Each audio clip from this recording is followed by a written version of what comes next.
Iran foreign minister says progress made in nuclear talks with U.S. in Geneva by Olivia Lepoidovin, published by Reuters. Geneva, February 17th. Iran and the United States reached an understanding on how the main guiding principles in a second round of nuclear talks in Geneva on Tuesday, but work still needs to be done, Iranian Foreign Minister Abbas Araghchi said. The progress does not mean an agreement will be reached soon, but the path has started, he told Iranian media after the talks concluded. Iranian state media reported earlier that Iran would temporarily shut part of the Straits of Hormuz, a vital global oil supply route, as it held talks over its nuclear program with the United States, which has sent a battle force to the Gulf region to press Tehran to make concessions. U.S. President Donald Trump has said regime change in Tehran may be the best thing that can happen, while Iran's supreme leader Ayatollah Ali Khamenei said on Tuesday that any U.S. attempts to depose his government would fail. Just as the talks got underway in Geneva, Iranian state media reported that parts of the strategic strait would close for a few hours due to security precautions, while Iran's elite Revolutionary Guards conducted military drills there. Tehran in the past threatened to shut down the strait to commercial shipping if it is attacked, a move that would choke off a fifth of global oil flows. Tariq Rahman sworn in as new Bangladesh Prime Minister, posted by Al Jazeera. Tariq Rahman has been sworn in as the new prime minister, days after his party swept the first vote since 2024 student-led uprising that expelled the then-leader, Sheikh Hasina. I will faithfully discharge the duties of the office of Prime Minister of the government in accordance with the law, he said on Tuesday, sworn in by President Mohammed Shahabuddin in a televised ceremony that held outside the parliament building in the capital, Dhaka. The Bangladesh National Party secured more than a two-thirds majority in last week's elections. Earlier, inside the parliament's oath room, lawmakers pledged loyalty to Bangladesh as they were sworn in by the Chief Election Commissioner AMM Nasir Uddin. Foreign dignitaries, including the Pakistani foreign minister and the Speaker of the Indian Parliament, were in attendance. Cabinet members were also slated to be sworn in on Tuesday. Despite tight security, hundreds of people gathered outside the grounds throughout the day, awaiting the proceedings. People really want changes. They want to see new faces in Parliament. People with good qualifications, even those who are young, said Al Jazeera's Tanveer Chaudhuri, reporting from Dhaka. You'll see a lot of new faces, and that's what's expected. They want new dynamics in Parliament.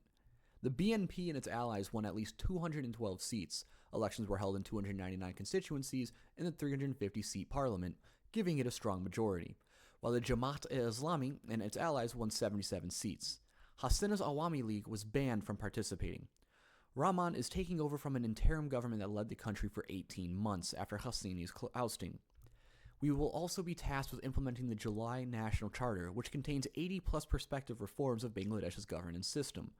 More than 60% of the electorate voted to pass the charter in a referendum held with the general elections. The sweeping document introduces term limits, a two-chamber parliament, and limits the governing party's ability to make unilateral amendments, among other changes. Lots of fundamental and primary change is expected to be the population, particularly the young population who were behind the July uprising. Al Jazeera's Chaudhuri said, they want to be represented in this parliament and their voices must be heard. Australia won't repatriate 34 women and children from Syria, by the Associated Press. Melbourne, Australia. The Australian government will not repatriate from Syria a group of 34 women and children with alleged ties to the Islamic State group, Prime Minister Anthony Albanese said Tuesday. The women and children from 11 families were supposed to fly from the Syrian capital Damascus to Australia, but Syrian authorities on Monday turned them back to Roj camp in northeast Syria because of procedural problems, officials said. Only two groups of Australians have been repatriated with government help from Syrian camps since the fall of the Islamic State group in 2019. Other Australians have also returned without government assistance. Albanese would not comment on a report that the latest women and children had Australian passports. We're providing absolutely no support and we are not repatriating people, Albanese told Australian Broadcasting Corps in Melbourne. We have no sympathy, frankly, for people who travel overseas in order to participate in what was an attempt to establish a caliphate to undermine, destroy our way of life. And so, as my mother would say, you make your bed, you lie in it, Albanese added. Albanese noted that the child welfare-focused international charity Save the Children had failed to establish in Australia's courts the Australian government had a responsibility to repatriate citizens from Syrian camps.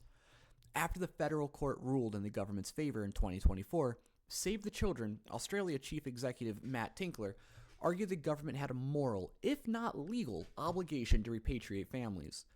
Albany said if the latest group made their way to Australia without government help, they could be charged. It was an offense under Australian law to travel to the former Islamic State stronghold of Al Raqqa province without a legitimate reason from 2014 to 2017. The maximum penalty was 10 years in prison.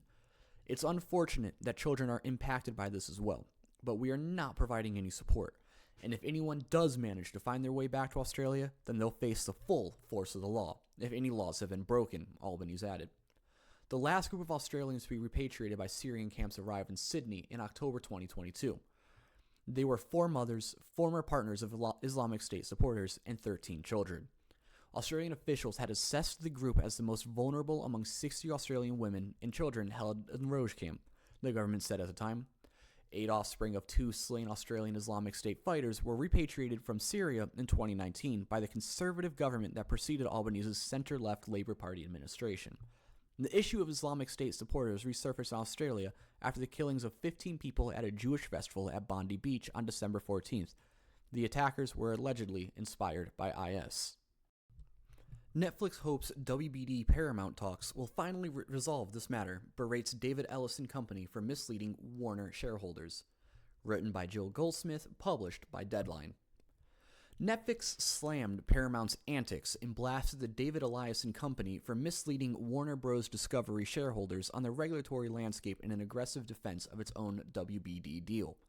That agreement, signed last December and unanimously approved by the WBD board, will be put to a vote by Warner shareholders on March 20th. Warner announced today, even as it simultaneously unveiled plans to engage with Paramount for a 7-day window through February 23rd. Paramount has been attempting for 9 months to derail the Netflix transaction with a series of hostile offers.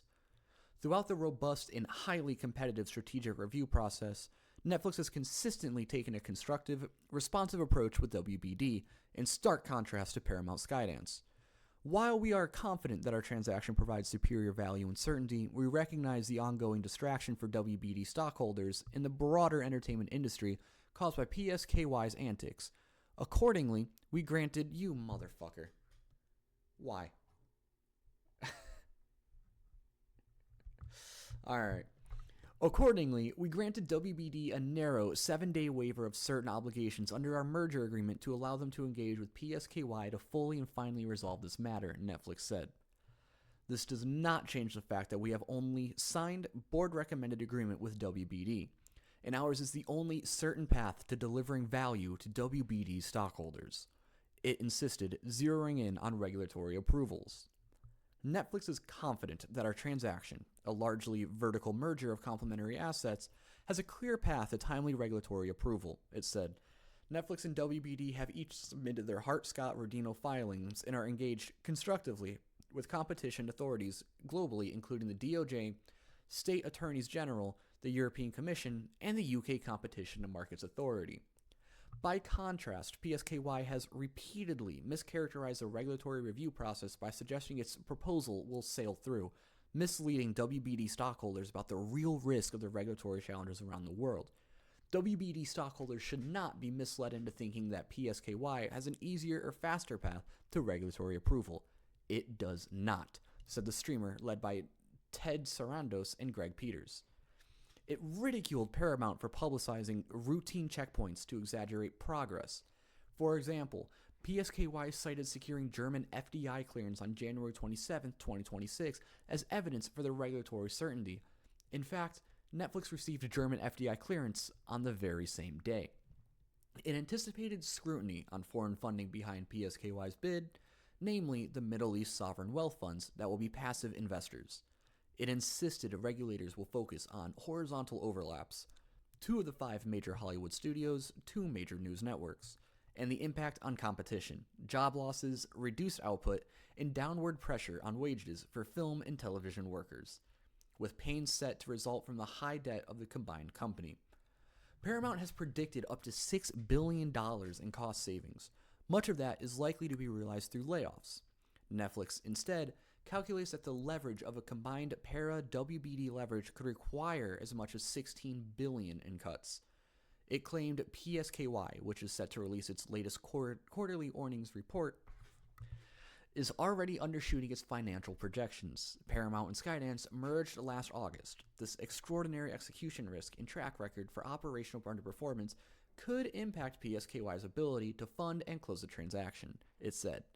Netflix's strong cash flow generation supports our all-cash transaction structure while preserving a healthy balance sheet and flexibility to capitalize on future strategic priorities. A combined Netflix and Warner Bros. Will strengthen the entertainment industry, preserve choice and value for consumers, and give creators more opportunities. Critics of the Netflix deal are many, including guilds. Weird grammar. Critics of the Netflix deal are many, including guilds, exhibitors, and select lawmakers, doubt the streamer's newfound commitment to theatrical windows and are also concerned about the cost cuts and the threat of a monopoly in streaming with HBO Max in the Netflix fold. Fake funeral suspects allegedly used hearse to smuggle charcoal in Malawi. Written by Peter Jegwa, Lilongwe, Richard Kagoa, and Wycliffe Muai. Published by the BBC. Police in Malawi are searching for 9 suspects who escaped from custody after being caught allegedly smuggling charcoal in a hearse disguised as part of a funeral procession. Acting on a tip-off, forestry officials intercepted the vehicle at a roadblock near the main city of Blantyre. Inside, they found an empty coffin placed over several bags of charcoal with an estimated value of $1,700 USD. The Reuters news agency reported. But a manager from the funeral service told the BBC that the hearse driver was returning from seeing a bereaved family when he bought the bags of fuel that were later confiscated. The smuggling of charcoal, in high demand for cooking, is widespread in Malawi.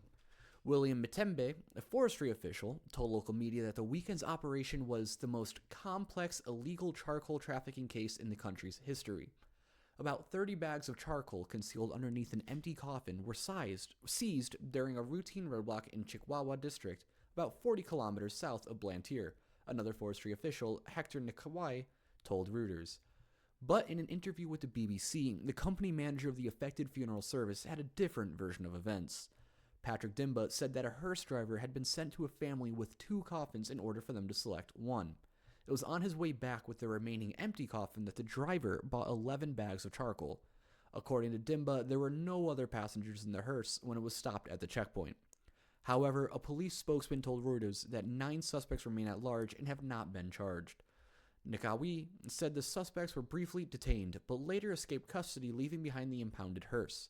They faced 2 charges of illegal possession of forestry products and transportation of the same, he added. If guilty, the suspects could face up to 5 years in prison or a fine. The illegal charcoal trade is rampant in Malawi and a major driver of deforestation. Most Malawans rely on it for cooking due to frequent electricity blackouts. Last month, Malawi's energy regulator hiked petrol and diesel prices by more than 40%, marking the second time fuel costs have gone up in 4 months. President Peter Mutharika, who returned to power last year, has been trying to revive Malawi's ailing economy. Long queues and confusion mar first day of India's landmark AI summit. Written by Meryl Sebastian and posted by the BBC.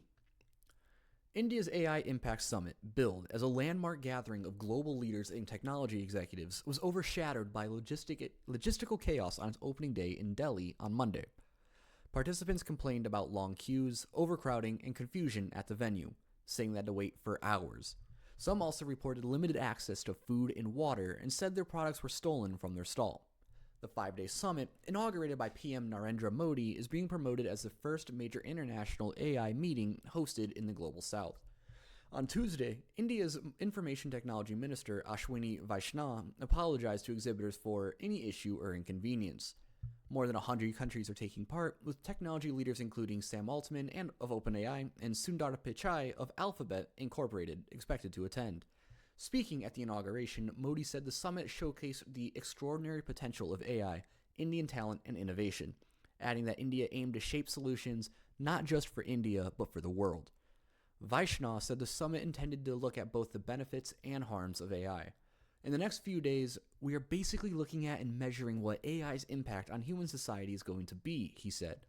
But the opening day was marred by complaints of poor crowd management at the summit venue, Bharat Mandapam, By Monday afternoon, social media was flooded with complaints from founders, exhibitors, and delegates who said security sweeps and last-minute closures left them stranded outside exhibition halls. Maitreya Wag, co-founder of voice AI startup Bolna, wrote on X that he was unable to access his company's booth after gates were closed. Punit Jain, founder of tech platform Reskill, described 7 a.m. queues, followed by hours of waiting and a full evacuation before the Prime Minister's arrival. Reuters reported that some speakers were still awaiting confirmation of their session timings, adding to concerns over mismanagement. Dhananjay Yadav, founder of wearable AI startup NeoSapiens, alleged that products from his company's stall were stolen at the venue. Writing on X, he said the firm had spent heavily on travel, accommodation, and exhibition space, only to see our wearables disappear inside a high-security zone. Several attendees also complained about payment arrangements at food stalls inside the venue, saying food counters were accepting only cash and not digital payments, adding to the inconvenience, particularly for international visitors. Soumya Sharma, founder of healthcare-focused Levo AI, said several discussions were held behind closed doors and that security shut down sessions because of overcrowding, preventing many delegates from taking part. The closures, he suggested, undercut the summit's ambition to showcase India's AI ecosystem to a global audience. While he said he attended some excellent sessions, Sharma added that operational lapses risked overshadowing the substance of the event. Unless we get the basics right, we cannot claim to be utilizing AI to its fullest, he wrote on X. AI is only part of the system. We must solve basic on-ground issues first. The BBC has reached out to the Ministry of Electronics and Information Technology for a comment on these specifics. The poor organization of the event was acknowledged in a press conference on Tuesday by Minister Vaishnav, who said a war room had been set up at the summit to address any issues reported to them. About 70,000 people have attended the summit, and we can say the organization is very slow, he said. Whatever feedback you have, please share with us. We are working very hard to make this experience enjoyable for everyone, he added.